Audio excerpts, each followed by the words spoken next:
I'm Roy Potter, a former U.S. Army Lieutenant Colonel. Welcome to the Potter Expositor.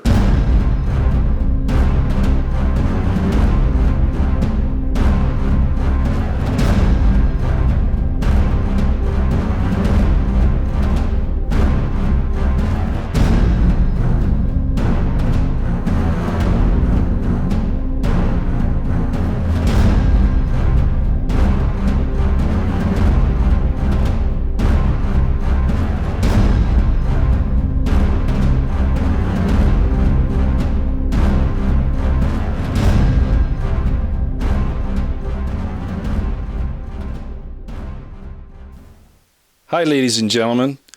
I'm Roy Potter, and this is the Potter Expositor. Welcome. Today is January 29th, 2018. Andrew McCabe stepped down from the FBI. I know for most of you that's not news, but I wanted to celebrate it because of how important that is. You know that the information on the coup against President Trump, and in fact, the treason against the Constitutional Republic of the United States of America, and the criminal actions of the upper echelons of the FBI and the DOJ, along with other three-letter agencies in the government, CIA, of course, the Bureau of Land Management. We could go on and on. The amount of that conduct has been so staggering and so destructive that this is a big day. Now, a lot of people will be thinking primarily of the fact that McCabe was involved in this entire thing to frame Donald Trump, essentially, for a crime that was never committed, but manufactured. Claim that there's a crime and then go looking for it, which is called a form of parallel construction. And I think most of you can look that up if you don't know what it is. But basically, it's getting information after you decide that you want to get somebody, is basically what it is. Now, the sad thing is that not only has this apparatus in the intelligence community, the FBI is a part of that, and the DOJ, because they're the ones that prosecute. Of course, it involves the CIA and many other three-letter agencies, the State Department, for one. The sad thing is it hasn't been used just to try to alter the election and then the election results and to frame innocent people or to cover up crimes like the Clinton Foundation and the Uranium One, Mueller taking uranium to the Russians, covering up 9/11, things like that. It hasn't been used just for that. In order to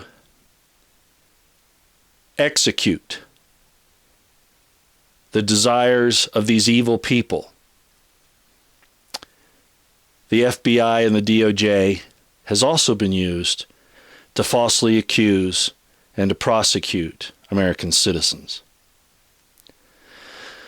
The Bundy Ranch, as I often bring up, is a perfect example, as is the Hammond situation in Oregon. The Hammonds had to do directly with Uranium One, and the Bundy Ranch with Harry Reid and Hillary Clinton dealing with the Chinese and selling off American resources to the Chinese for their gain. So you see, it's got many facets to it. Again, not only did they use it to prosecute innocent people and to steal their property and their resources and their liberties, but these investigations, as True Pundit pointed out over a year ago, it's been about a year ago now, these FBI agents were used to gather information that could be damaging to the elite, to people like Hillary Clinton and Harry Reid and Eric Holder and Obama, etc., and bury that information and then distract the system by going after the innocents, which also serves the purpose of being able to steal their resources, steal their belongings, steal their liberties. So let me put it to you another way. Our corrupt intel community and Department of Justice. As I say on my channel, the intel community is our most dangerous domestic enemy, and it's proving out to be so. And I've said it for a very, very long time. They hide damaging criminal evidence against people like Hillary Clinton and Harry Reid, etc., Holder, Obama, etc., as I said.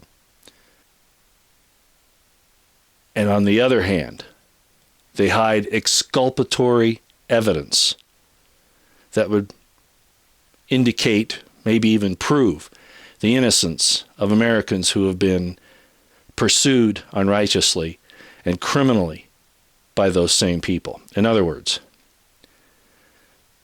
they hide evidence that would prove the elites, like Hillary Clinton's, guilt, and they hide evidence that would prove the innocence of Americans. This should be alarming to everyone, and I'm speaking very slowly about all of this today because of the gravity of the situation. We're on the cusp of possibly being able to turn this around. It could still get very ugly. You corner a wild animal and you don't know what they'll do. So we have to be aware of our surroundings. We have to understand the enemy and what they're willing to do. Now, most of you know about the memo. As I'm recording this, the vote in the House is still about 3 hours away. And the indications is that the vote to release the memo will pass, and I certainly hope so. And all of the other evidence needs to come out as well. I don't care about embarrassing the government. It needs to be embarrassed. But as you know, McCabe is not the only one involved in this whole thing. And we could name the Lowlifes, I'm going to call them that, even though they were very high up in the FBI, Strzok and Page, etc., Priestap, etc. But this went to the highest levels of government. And they got the help of other intelligence agencies to accomplish it. Clapper, Hayden, Brennan, all were heads of different intelligence agencies, correct? Very serious. Very serious. They were out to destroy the republic, the constitutional republic of the United States of America, for their own gain and to sell us out to foreign powers and international corporations. But as I said, it's going to bring in higher people than those. It's going to include, obviously, former Secretary of State Hillary Clinton, former President Bill Clinton, former President George W. Bush, as much as so many of you liked him. I never did. His father, who will probably be dead before all of this comes out, and I'm sure he will be named in some other horrifically nefarious acts that have been committed. I'll leave that to your imagination. And I believe it's going to take it all the way up to our last in-name only president, because if anyone did not deserve to be president, it was Obama. But he held the office, unfortunately, and much because of the negligence and laziness and corruption of those in Congress who refused to truly vet him for their own purposes, because they're all bought off by the CIA and by other multinational corporations, etc. The New World Order. So we're at the beginning of the possibility of the dawn of a new day.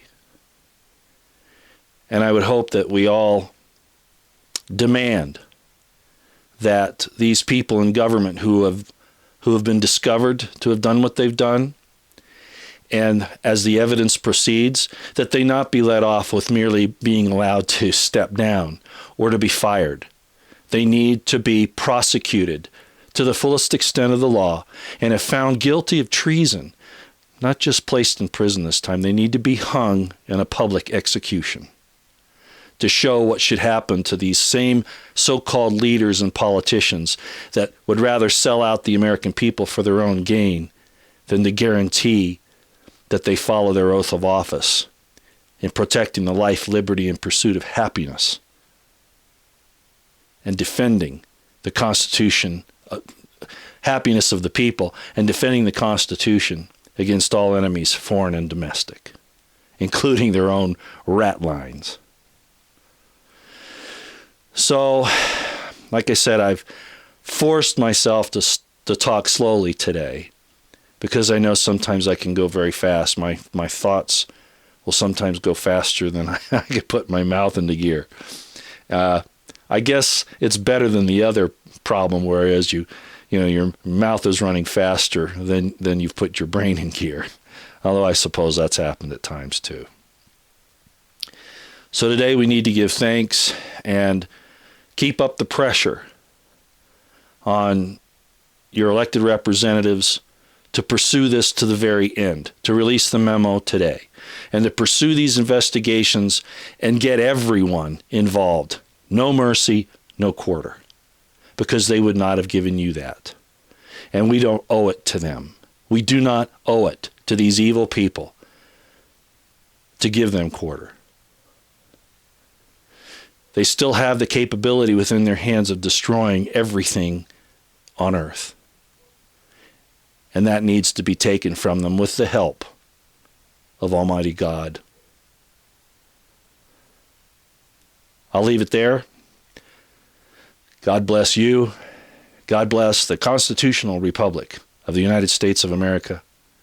And God bless the righteous efforts of President Donald Trump out here.